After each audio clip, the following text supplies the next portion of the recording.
Welcome to the RotoWire Fantasy Football Live Show. 5 days a week. We're on 11 a.m. Eastern Time. We'll take off Wednesdays and Thursdays during the regular season. And as always, you won't want to miss the Sunday show. We have the Start Sit live stream. We try to give you the why behind each decision to help you make your best lineup decision. Hey, we don't get them all right, and week one's really frustrating. Drake London goose eggs. We have a whole bunch going on. Look, week one is not about taking victory laps. It's not about saying this player is like done for the year, aside from injury, of course. It's one piece of data. It's useful. We put it to use. We try to learn from it. We see if maybe next week things acclimate. But remember this, a lot of times teams don't play starters in the preseason or give them a lot of reps. Some teams come in rusty. So we'll talk this through. But anyway, looking forward to the show. We have Anthony Cervino from RotoWire and the FF Faceoff coming on at some point during the show to continue to talk about the takeaways. I mean, how do we start with anything other than the Miami Dolphins and the Chargers game? And Tua throws for 466 yards and 3 touchdowns. But man, Tyreek Hill, oh my goodness. So he only plays 66% of the snaps. 15 targets, 215, and 2 touchdowns. Absolutely surreal. So Tyreek Hill, and here's what the Dolphins did. So last year, this is the narrative going into the game, which I saw last year. Week 14, they played on a Sunday night. And Brandon Staley, the coach, had a very good handle on Miami. Jammed up the receivers, blew the timing up on Tua, and made him throw to the outside, made him feather the ball over the top and played underneath receivers. It was perfect. 10 of 28 for Tua. Tua was completely, blotted out. Well, here's what Mike McDaniel did. And you never know if a newer coach has a counterpunch. Some coaches don't. Uncle Ted and Joe, welcome, man. Welcome both of you to the show. Appreciate you guys. Thank you for showing up. So here's what happened in the game. What they did, the Dolphins, was they used different motion than they have in the past. They've used motion before, but they were using motion from both directions, and they use it to tip off defensive points.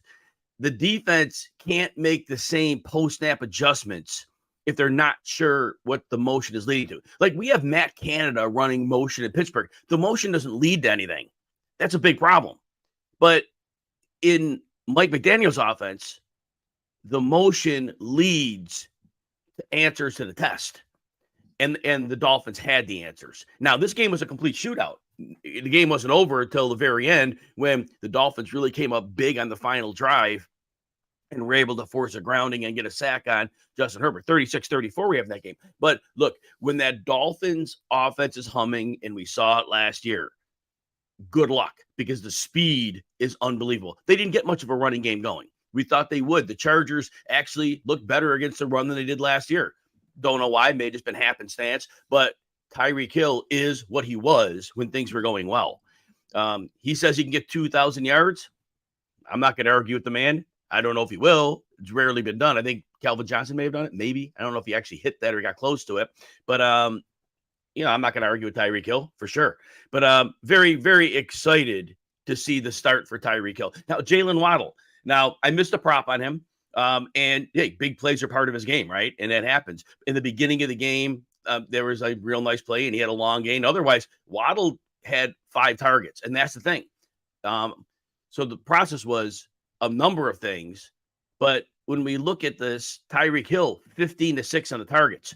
When Tyreek Hill was in Kansas City, he was complaining. He had over 150 targets, and he complained. And that was something. So I knew when he went to Miami, he's getting the targets because they're paying him to get the targets. So Jalen Waddle he's going to be great. Waddle's a great player, but he's going to have to live many weeks on a small amount of targets. Now, he went 4 for 78, so good there. But overall, the Chargers side of the ball, what we could take from the game. Vic Fangio, his defense, I didn't think it would gel in week 1. The defense is designed to take the deep passing game away. That's what the Chargers wanted to do. I assumed there'd be a transition period. They held that zone very well. They were not giving downfield shots. So Herbert, this time wisely, Sauger, welcome. Happy Monday to you as well. KJ Frederick, welcome. Yeah, I'm glad everybody's here. So when we look at this, the running game and the short passing game work. The short game was okay for the Chargers this time because that's what the defense was giving them, and they were taking it. So fair enough. In that case, it's successful. You don't argue. It's not the fundamental core of the team, but you play to your game.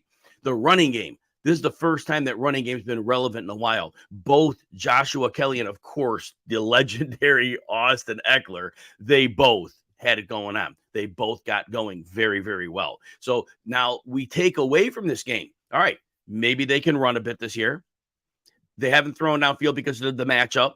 Fair enough. But we know that's going to eventually be uncovered. I'm still optimistic on both the Chargers offense and, of course, we're optimistic on the Dolphins. The only problem with the Dolphins, and it's not a problem, I just, I didn't draft Tua. I know he could throw for 466 and the multiple touchdowns. I know he can. But I'm just concerned one hit to the head, and that's going to be it, that we're not going to see him again. And that's the only reason I didn't draft him. Not on talent, not on offense. It was it. All right, that was the headline. We got to talk about the injuries. J.K. Dobbins, oh, how awful. Achilles tear, done for the year. Poor guy. He was smart that he was asking for more money before the season, but he wasn't in the position to get it. He had missed 2021 with an ACL.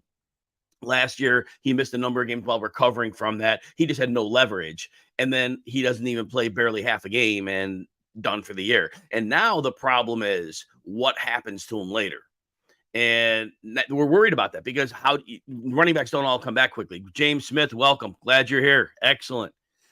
Yeah, right, James. The Dobbins one hurts. It hurts because he was set up for what could have been a legendary season. He wasn't off to a great start. The whole offense, this is one of those teams where the Ravens didn't do much in the preseason, and they did look rusty. So some teams you can tell, oh, yeah, they're just not themselves, and that they're learning a new offense. So there was a lot of they won easily, but they have injuries. Linderbaum, the center, went out with an injury. Ronnie Stanley, oh man, he hurt again. And it was frustrating. Defensive Kyle Williams, the safety, got hurt. We got to hear if these are short or long-term injuries. The Dobbins one's tough. Gus Edwards, to me, is an immediate waiver wire ad in a lot of leagues. I mean, in regular 16, if you're drafting like 16 spots, Edwards was largely undrafted. If you're drafting 18 to 20, he was drafted. But in those cases, don't pay attention to 2 touchdowns Justice Hill had. Last year, there was a similar situation when there was missed time. He came in the middle of a game. It was like triage mode, and he did well. Well, we learned quickly, and I added him on waivers, and all of a sudden we realized, oh, John Harbaugh doesn't want to use him in a game plan. So it happened, and that's the way it kind of worked. Uncle Ted may be right. Kareem Hunt could end up there. That would be a possibility. Don't know if they like Lenny Fournette. Those are 2 opportunities. And but you're right, Uncle Ted. There definitely may be making a move there. But anyway, Deontay Johnson left the game with a hamstring. I'm not going to talk about many injuries because a lot of them seem short-term. But hamstring, the way he was down, like Aaron Jones, I wasn't so worried about because he was given the happy hands on the side when he was getting stretched out. So his seems, at least from the look of it, minor. But Deontay Johnson's we'll have to monitor throughout the week. But that seemed like a fairly major one. We will talk about the Pittsburgh game later. But like I said, most of the other injuries appear to be short-term. And somebody did ask about waivers earlier. Let me just see. Better waiver. Gainwell, Gus Bus, Justice Hill, or Joshua Kelly. Full PPR. KJ Frederick, I want to answer this one because it's relative to the injury. So I think it's an important one. So based on yesterday's usage, Gainwell was the guy. DeAndre Swift, I'm going to get to the snap share. I got later in my notes here, I believe, but the snap share wasn't close. Now, maybe I didn't put it in this one. The snap share wasn't close. It was Gainwell's backfield. Rashad Petty was a healthy scratch. DeAndre Swift, a couple targets, may have had a carry. It was like literally the Kenny Gainwell show. So I don't know if it's going to change. Again, as I've been saying earlier in the offseason, I really feel like they want to save these guys, Penny and Swift, for the NFL playoffs. They're going to want them to take down the title. They assume they can make the playoffs. So a Gainwell, I think, is your best bet. Behind that line, playing the snap share he is. Now, Gus Edwards is a good pickup as well. He's functioned very well in this offense. He was over 5 yards a carry, I believe, last year coming off an ACL. So Justice Hill, we saw last year that he had the game and then Harbaugh just shelved him, gave him a couple touches and said, that's it. He just doesn't trust him in a lot of situations. Triage mode, yes. Joshua Kelly, there's merit there. Last year, he was starting to play well. Then he got injured, a knee or an ankle. I can't remember, but he missed multiple games. And he came back. It wasn't the same. But overall, look, Gainwell or Gus are good pickups. Gus Edwards is going to have that same benefit Dobbins would have had 3 receiver sets, as that's going to open up room for him to run. And he's a downhill guy, which is perfect for that. So it's very close. Gainwell will get more targets, and that's what's going to separate him in my mind. All right, let's get to the next one here. All right, see who else we got here. Good. All right, now what happened? So what happened to the quarterbacks yesterday? So we make all these high draft picks. We're drafting these top 7 quarterbacks. Oh, it was rough.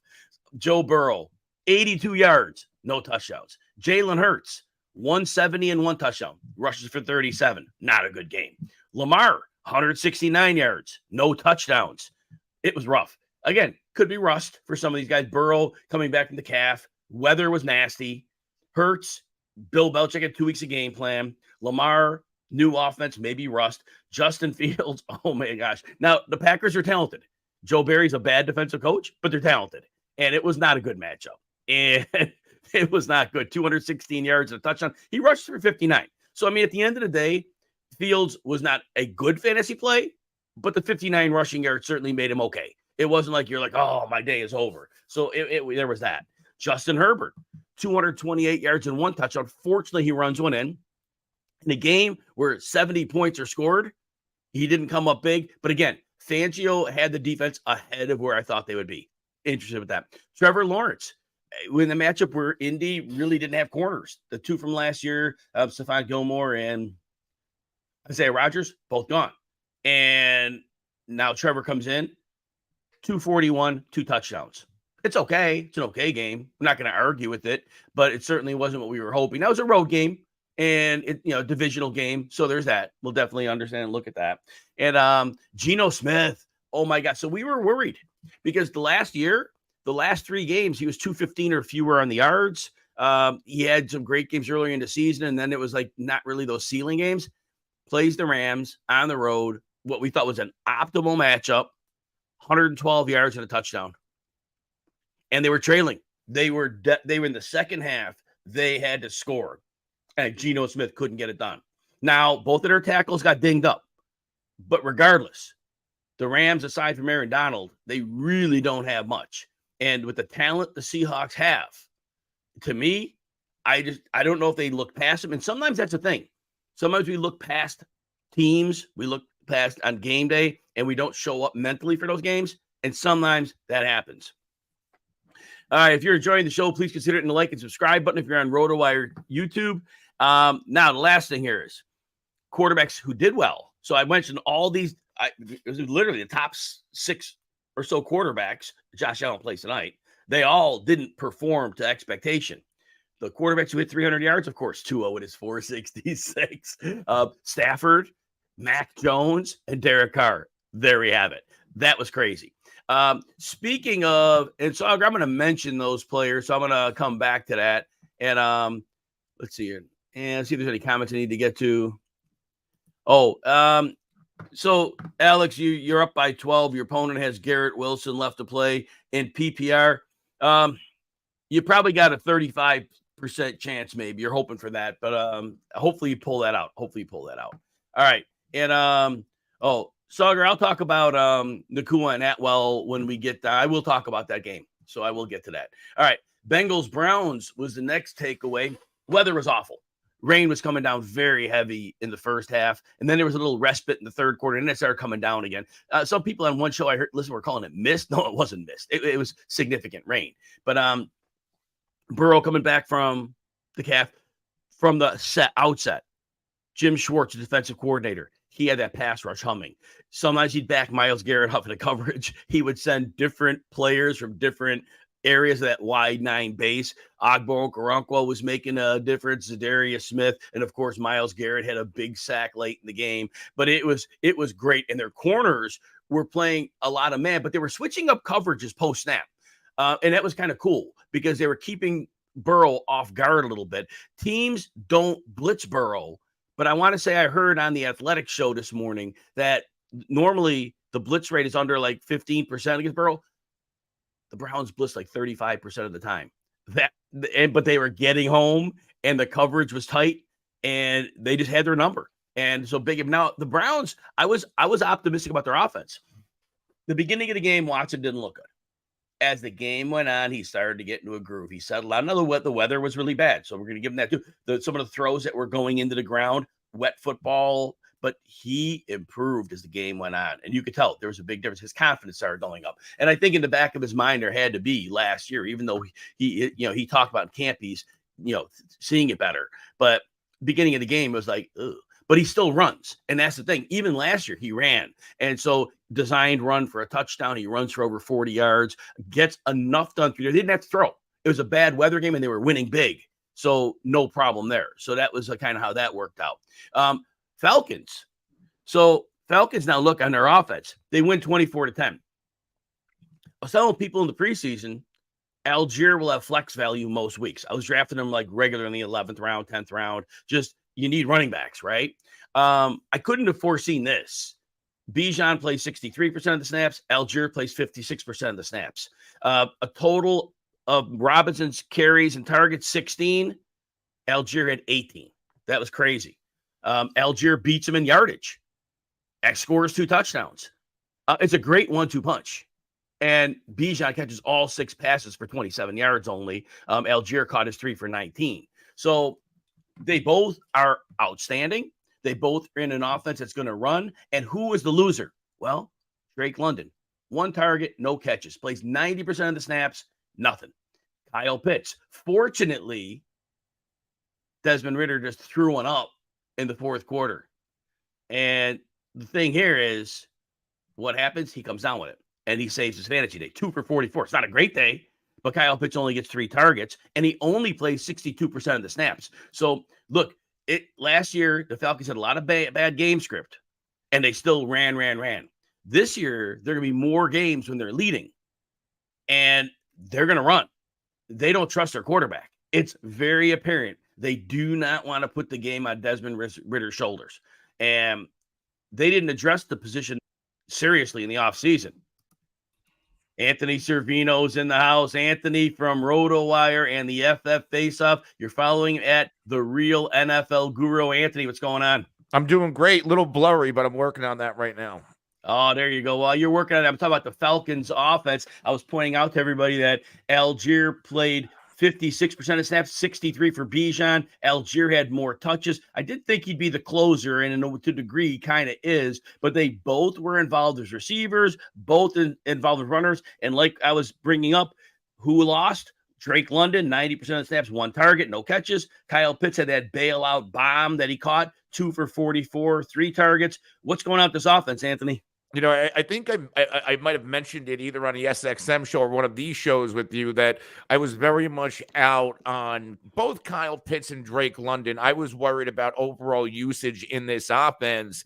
And we saw that yesterday. Drake London, it was like I saw somebody tweet out, it was like he was doing just sprints and cardio all over the field because he wasn't involved in the passing game. And I think this is going to be the normal where we're going to see both Bijan and Allgeier involved and very much productive in fantasy.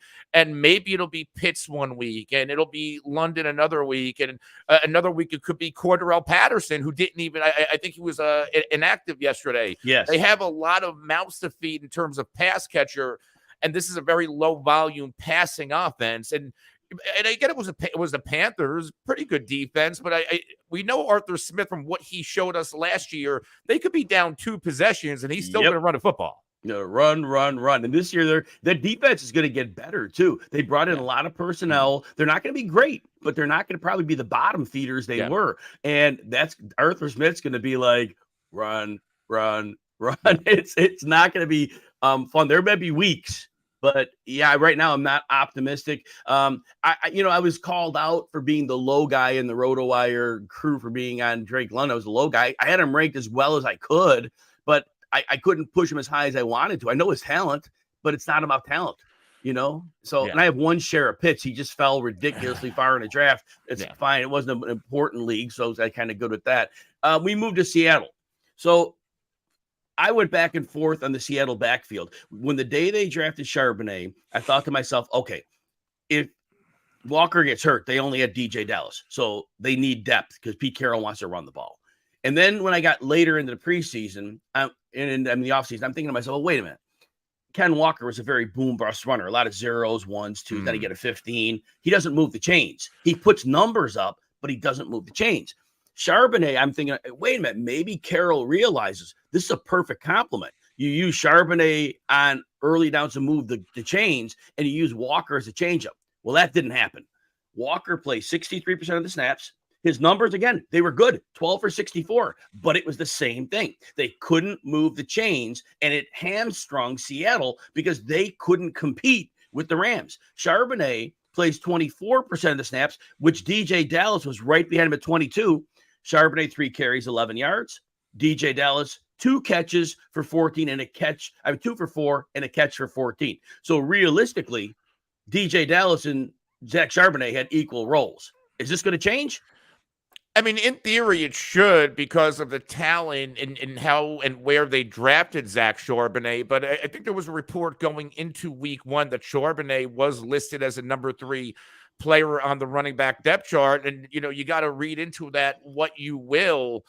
But we know from years past, Pete Carroll does want to use multiple running backs. But when he keys in on one, like we saw this with Rashad Penny, we've seen this with Chris Carson, he will ride the hot hand until it's no longer hot. So I think that's what we're going to see here with Kenneth Walker. As long as he keeps playing somewhat productive football, he'll be the guy in this offense until he kind of stalls out. And then we'll see them probably pivot to Charbonnet because obviously I think the ceiling is capped with DJ Dallas.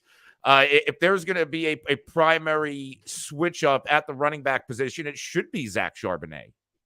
No doubt. And I pointed out at one point, I think that I talked about Geno Smith earlier, and both of their tackles got dinged up during the game, but it was already a problem. That offense was not humming along. So we're going to see the Seahawks certainly needed to learn from that game because they got it handed to them in a divisional game against a team that gave them problems in the past, but that roster they have should not have given them problems. They did not look good in any facet of the game. Now it's possible they overlooked them. It's week 1. A lot's going to change, but Seattle did not come out with the right start.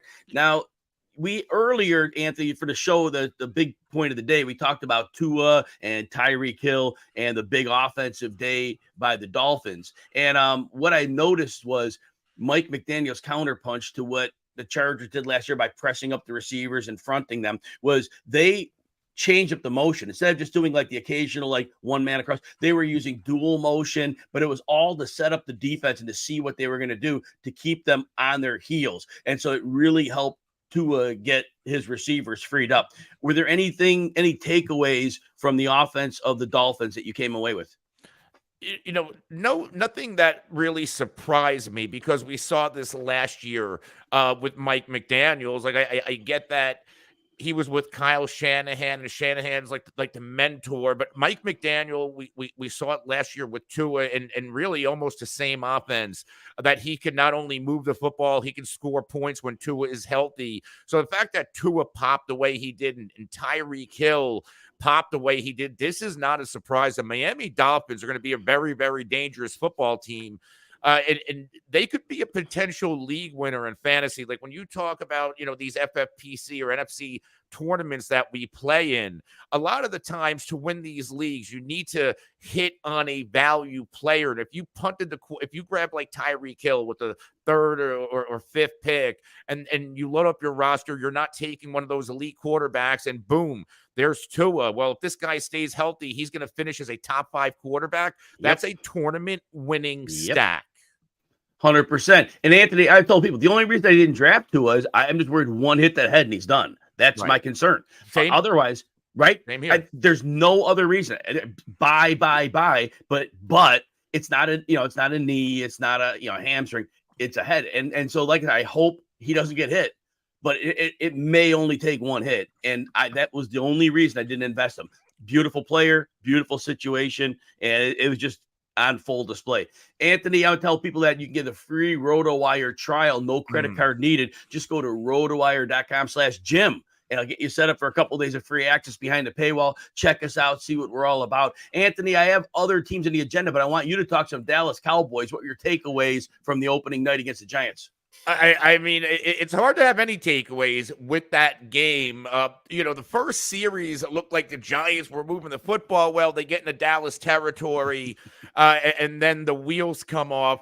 Starting with the blocked field goal turns into a touchdown, and it was just that was it. Dallas's defense. I know in the FFPC. I was taking them everywhere. I have about 80% exposure there, 39 points. And that was a big reason why I was so focused and keyed in. I know people like to punt defense, but if you can find that one gem, they could put you over the top in any fantasy leagues, especially these tournaments. And what I liked about Dallas is they were going third off the board, but both Philly and San Francisco, they lost their defensive coordinators. They lost key players. Meanwhile, Dan Quinn, second year in a row, elects to stay with the Cowboys, and they bring in Stephon Gilmore. That gives a lot more stability on the other side of Trevon Diggs, so he can go make more plays. Despite Dak's turnover issues, they were the number 1 or 2 team in terms of turnover differential last year. So there's a lot of good signs of targeting this defensive special team. So if you were in a league and you decided, hey, I'm going to take this Cowboys defense, this is not going to go away. And as far as the Cowboys offensively, it was a really wet field. The weather wasn't great. We saw Tony Pollard do what we kind of expected Tony Pollard to do. I think Dak didn't throw the football well, but he also didn't turn it over despite the weather. So this is a much better Cowboys team than I think last year. And I think it's going to give people some problems. And a big test is going to come next week against the Jets and Aaron Rodgers, because historically, Aaron Rodgers crushes the Cowboys the way the Cowboys crushed the Giants and Kirk Cousins. So big test coming next week. And one little thing, and I agree with everything you said on the Dallas defense. I just love all the pieces they added where they needed them. Last year in the playoffs, the Giants got by with smoke and mirrors all year long. It was Brian Dable. It was all this stuff that was like, how is he getting away with this? And then they play the Eagles in the playoffs, and they can't move the football. Yeah.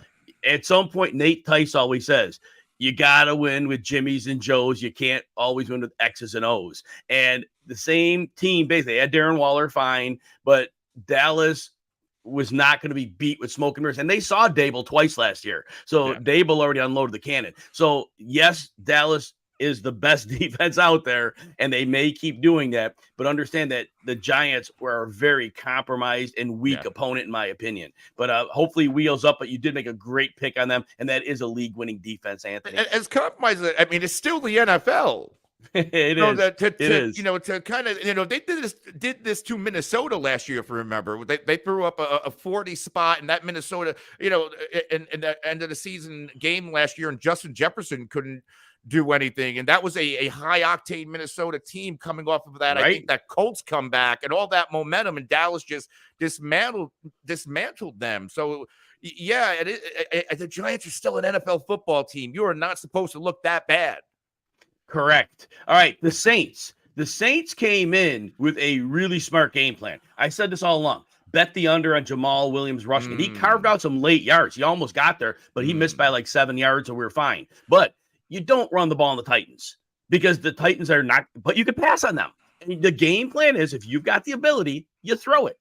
And the Saints came up with the right game plan. Chris Olave, 8 for $112, 10 targets. Michael Thomas, 5 for 61 and 8. Rashid Shaheed, the third man in, plays a little more than half the snaps, 5 for 89 and a touchdown. And even Jawan Johnson gets in the fray, 3 for 36. So Derek Carr was one of those 5 or 6 quarterbacks that goes over 300 yards. They took advantage of the situation.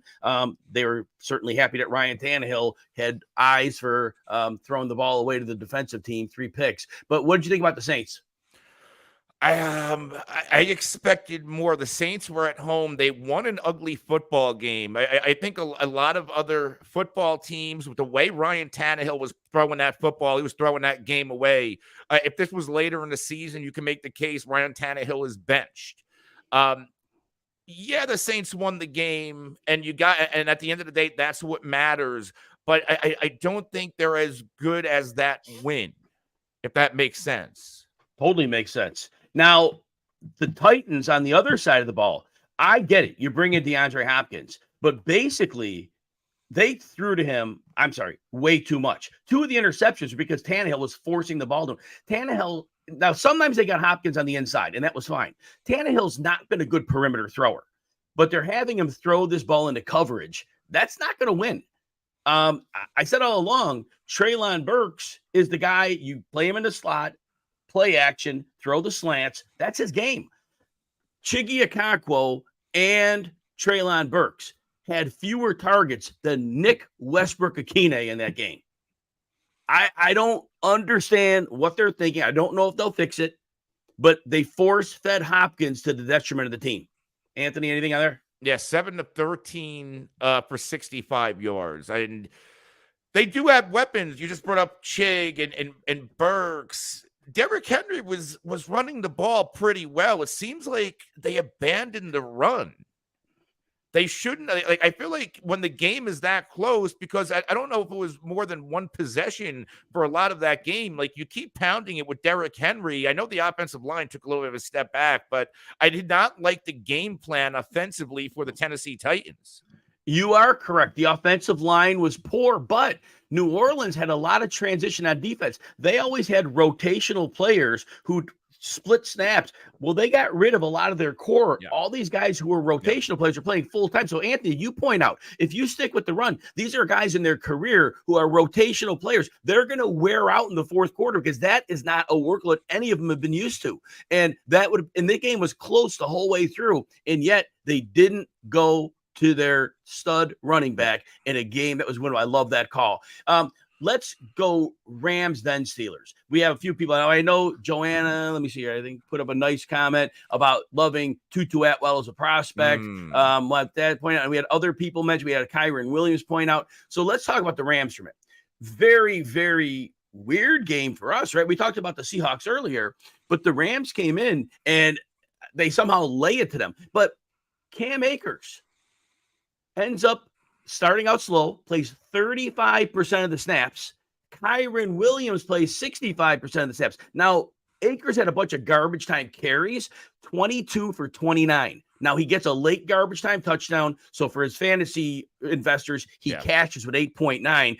You live with that. But the underlying problem is Kyren Williams, not great on the ground either, 15 for 52. Now, Seahawks and 2 touchdowns. Now, the Rams were playing what was a very bad run defense in Seattle. Now, they had a Bobby Wagner. Certainly helps that a little bit. But let's start with the running game before we get to that passing game. What do you make of his backfield now that Kyren Williams almost doubled the snaps of Akers?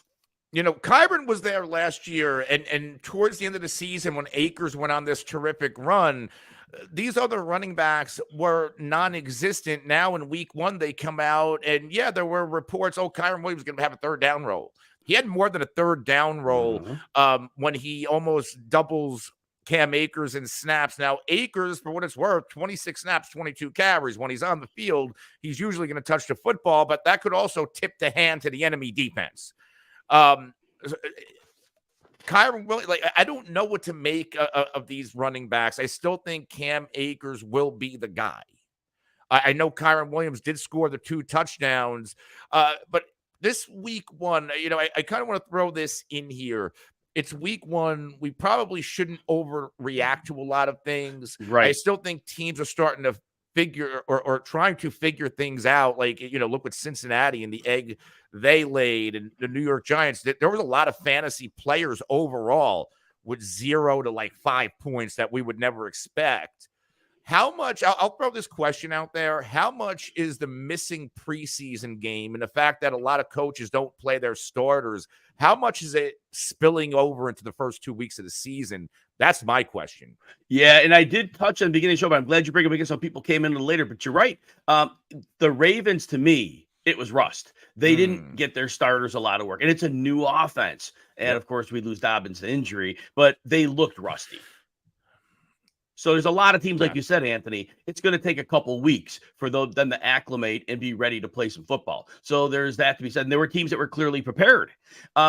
We talked about the quarterbacks earlier, how really the big group of the top 8 through Lawrence, they all had, to some degree, disappointing games. Justin Fields got 59 rushing yards. They helped him cash, but none of them went off.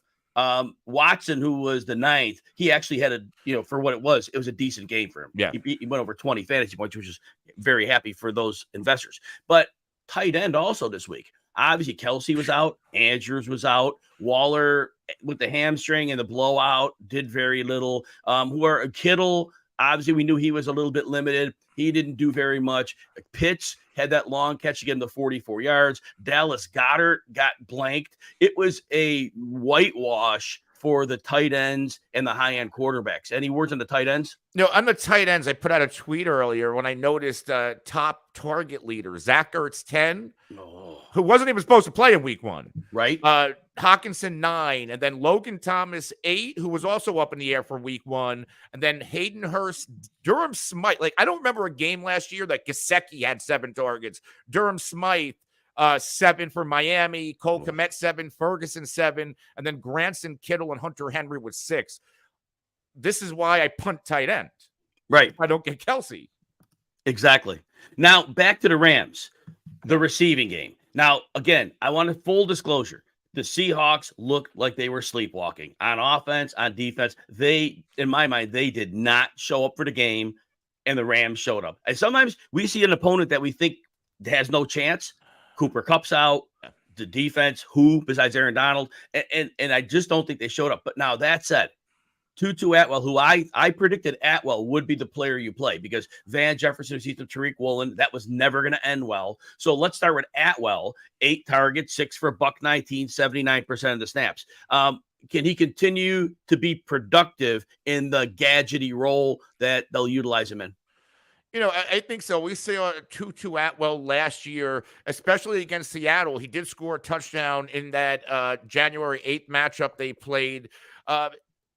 But like this gadget, this Joker type of player, when you have a creative offensive line like Sean McVay, they're going to have a role. Like and especially like Van Jefferson, he never wowed me. Like he never wowed me as a special player. And I know he's been a little bit banged up through the years, but when he's on the field, he's just another guy to me where when you can move a guy like Tutu Atwell around a football field in the formation, Sean McVay will exploit that. Now, the next one, look, I was throwing all kinds of shade on Puka Nacua. I look at his numbers. He's super slow. He has like no agility. Yeah. He produced in college. A lot of guys do that.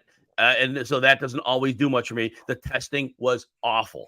Well, he gets 15 targets, grabs 10 for $119. What are we doing with him? A lot of leagues, a lot of regular, typical leagues, he's on waivers. Bigger leagues, he's drafted. Go ahead on him.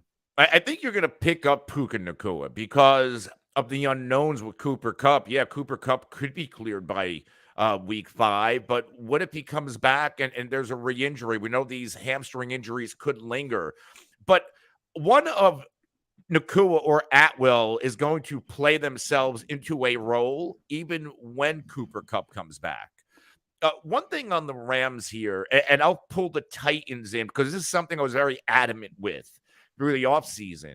And I think the Rams yesterday proved a point to me is that Mike Vrabel for years dominated a bad division. But when he came, he had the number 1 seed a couple years ago and he was one and done in the playoffs. And Mike Vrabel seems to get like the Mike Tomlin treatment where, he's the head coach. He'll always keep his team in football games. Meanwhile, Sean McVay, he doesn't get that same respect. He's actually won a Super Bowl. Nobody had the Rams in this game yesterday, and they go and win a football game. So I feel like that coaching narrative's a little off, where you give Sean McVay a healthy quarterback, a competent quarterback, and you take away his best weapon, he can go and still win a football game. And I think that narrative with Vrabel's a little bit inflated.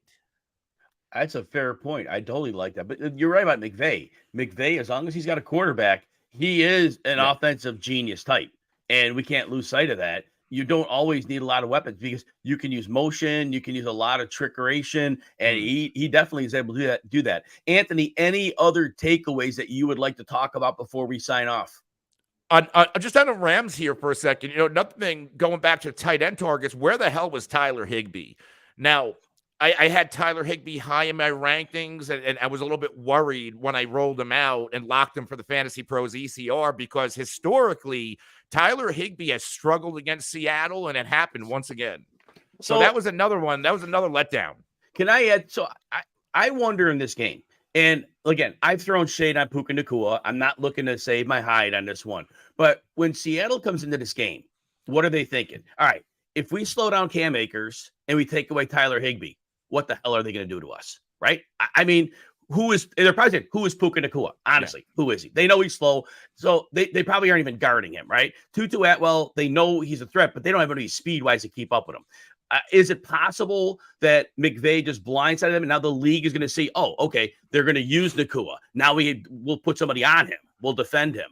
Is that possible that he just goes away if somebody says, oh, all right, we'll just defend him? I mean, yeah, anything is possible. But again, if you're playing the chess match with Sean McVay, a lot of times he is going to win. Who do the Rams have next week? They get the 49ers next week. So here a real test is coming to town. The rubber hits the road. I love that. Anthony, quick thoughts on tonight's game. KJ Frederick asked about how well he sees Stephon Diggs doing. I don't think he's going to see all night Sauce Gardner. I think that Gardner, if I remember from last year, he often would play a side. And I just think they're going to give up Gabe Davis to him. And I think they'll move Diggs around. But tell me first what you see Diggs doing in this game, and then tell me what your thoughts on the game are.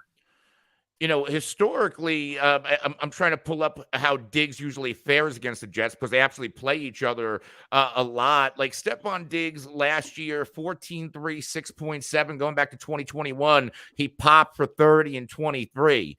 So obviously, we saw Diggs struggle a little bit more against this current form of the Jets defense. I don't know if he's gonna go off, but I do think he should bring a higher floor to the table. Do I see a big time 20, 30 point game? Probably not.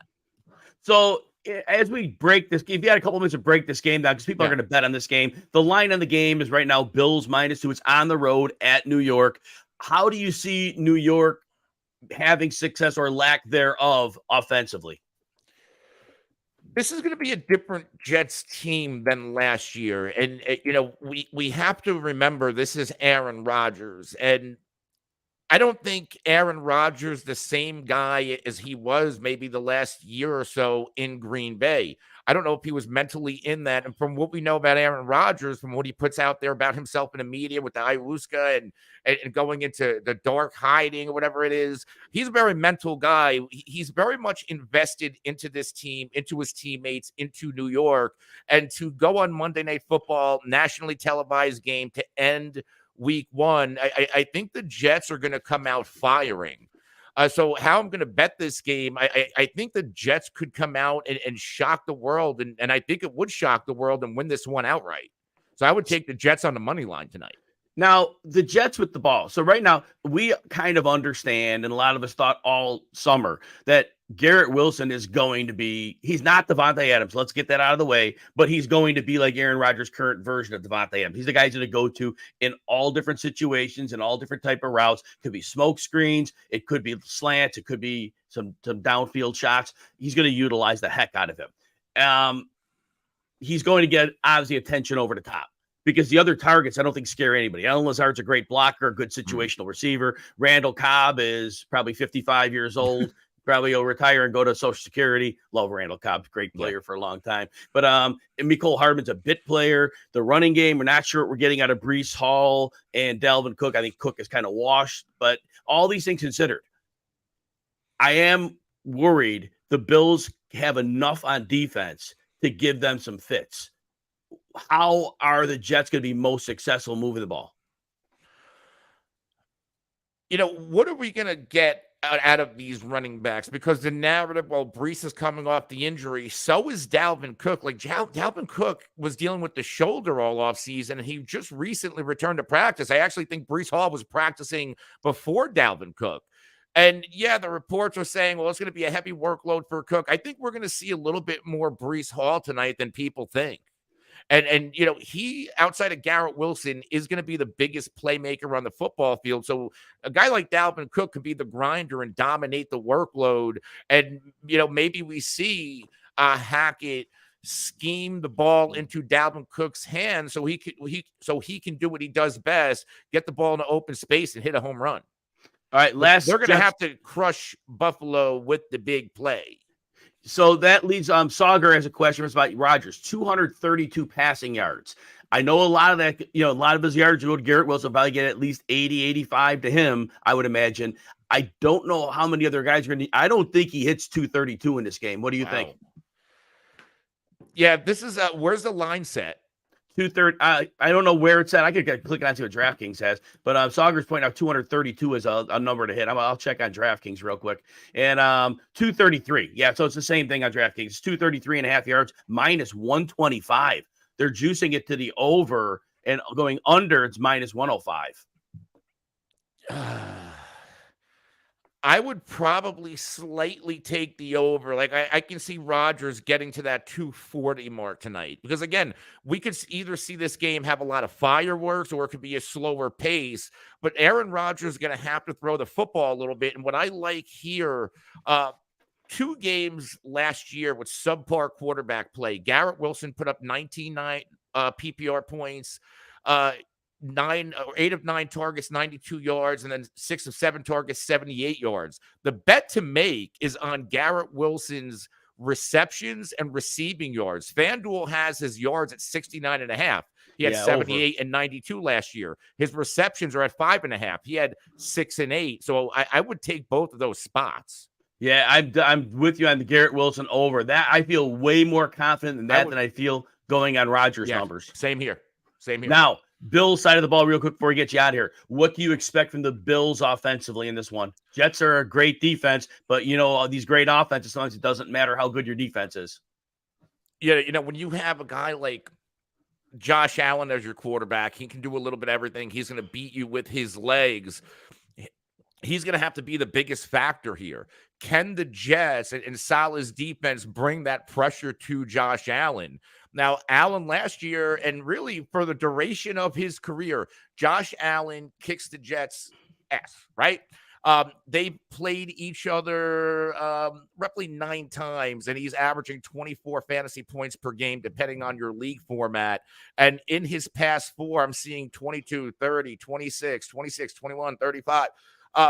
So Josh Allen has one of these Josh Allen type games.